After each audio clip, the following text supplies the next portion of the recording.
Alright, so we might be looking at the return of something Apple quietly pushed aside not that long ago, a plus-size regular iPhone. And I know, that already sounds a bit confusing since didn't Apple already replace the Plus with the whole Air idea? Well, maybe not for long. But before we dive into this, quick favour, if you're into Apple leaks, timelines, and what all this means long term, hit subscribe and tap the hype button. So here's what happened. In a research note, analyst Tim Long from Barclays mentioned that Apple could be planning a split launch for the iPhone 18 range. Instead of dropping everything in September like usual, we could see the Pro models launch first, and then a second wave in March the following year. Now that alone might sound interesting, but we have heard this before. The real headline here is what could be launching in that second wave. Because alongside the standard iPhone 18, there's talk of a cheaper E model, and then either an iPhone 18 Plus or an iPhone Air 2. And that one line there has basically sparked this entire conversation. Because up until now, the directions seem pretty clear. Apple introduced the Air, positions it as a thinner, lighter, slightly different kind of iPhone, and quietly moves on from the Plus. That was the narrative, that was the plan, end of story. Except maybe it wasn't. Now to be clear, this is the first time we're hearing about a potential iPhone 18 Plus. There haven't been months of leaks, no CAD renders, no case listings popping up early, nothing like that. So naturally, there is a bit of skepticism here. Even the report itself isn't fully committing, it kind of throws the Plus name out there as a possibility rather than a certainty. And when you see that kind of wording, it usually means one of two things. Either this is very early information, or someone is, let's just say, thinking out loud with a bit of supply chain backing. But even with that uncertainty, it raises a really interesting question. Would Apple really bring back the Plus? Because historically, well, it hasn't really been exactly a fan favourite. If you look back at previous Plus models, they always sat in the awkward position. Bigger than a regular iPhone, yes. Cheaper than the Pro Max, also yes. But for a lot of people, it didn't make sense. You'd have the Plus at $899 and then right next to it, the Pro at $999. And at that point, most would just stretch a bit further and get the regular Pro instead. Better cameras, better materials, more features, it just felt like a more complete package. So the Plus ended up being this middle child that kind of existed, but never really dominated. And what's really interesting is that Apple clearly noticed this, because that's likely why the Air concept came into play. Instead of just making a bigger version of the base model, they tried to create something with a bit more identity. Thinner design, slightly different positioning, maybe targeting a niche audience that cares more about form factor than outright specs. But here's the thing, that niche might be too niche, because according to various reports, the Air hasn't exactly taken off either, which is honestly kind of ironic. Apple tried to replace a model that wasn't selling amazingly well with something even more experimental, and now they might be considering just going back to the original idea.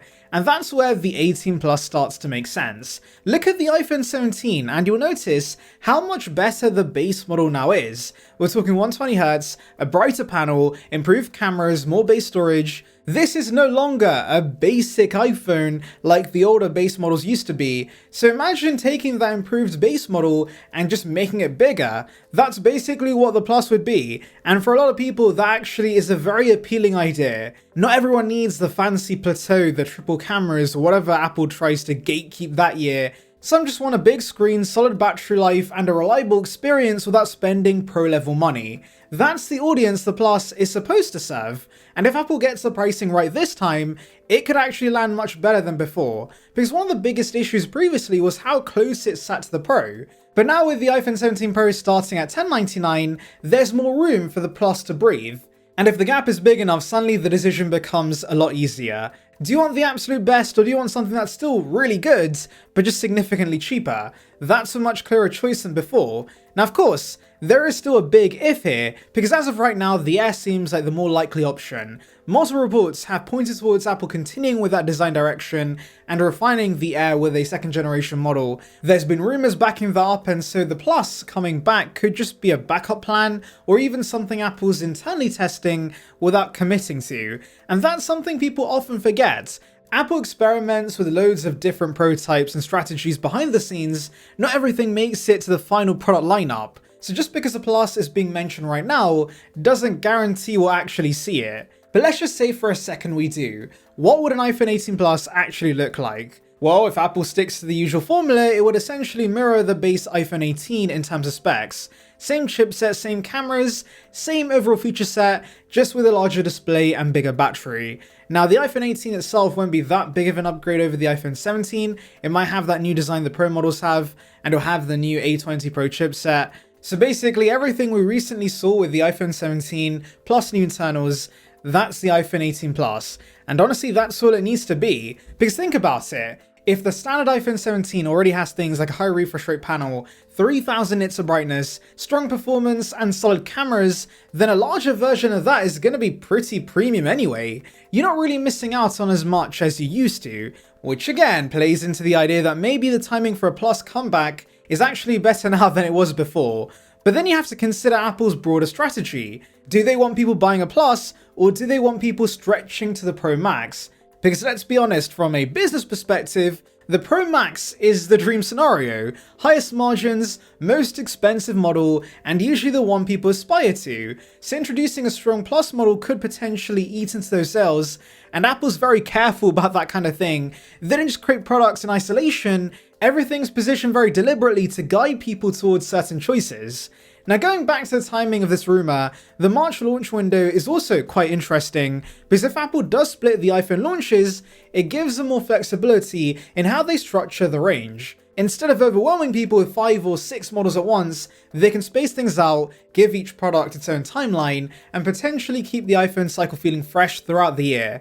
And for something like the Plus, that might actually help. Launching it separately could give it more attention than it ever got before, instead of being overshadowed by the Pro models in September. So even from a marketing standpoint, this approach could work in its favor. But again, we're very early with this information. There's a reason this report is being treated with caution. One mention from one analyst isn't enough to confirm a major shift like this. We'd usually expect to see more leaks, more consistency across sources, and a clearer picture forming over time. Right now, it's more of a, that's interesting, let's just keep an eye on it situation.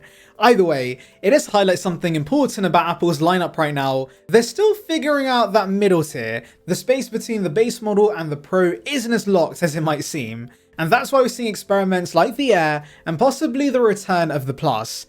But yeah, let me know what you think. Would you actually want an iPhone 18 Plus, or do you prefer the whole Air direction Apple's going in right now?